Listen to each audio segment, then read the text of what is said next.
faut surtout pas livrer la vidéo sans avoir perçu le solde de ce qui était convenu à l'avance. Petite parenthèse, si vous voulez, pour parler d'un point qui est très important, c'est la partie contractualisation, c'est-à-dire qu'à partir du moment où vous êtes entendu avec votre client et que vous êtes lancé dans un procédé, moi, ce que je fais, c'est que j'exige de recevoir un acompte juste avant de démarrer le storyboard. Comme ça, au moins, vous avez la garantie que vous êtes légalement engagé. Vous pouvez décider de faire un contrat écrit et je vous le conseille parce que ça, c'est l'idéal. Vous protégez votre client. Vous pouvez exiger aussi qu'une fois le tournage terminé, moi, généralement, je demande 50%.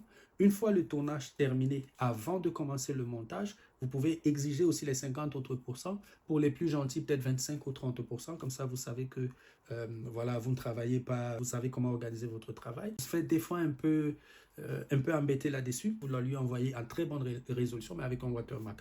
Comme ça, quand il a reçu la première version et qu'il a fait des corrections, il solde. Il ne faut surtout pas livrer la vidéo sans avoir perçu le solde de ce qui était convenu à l'avance.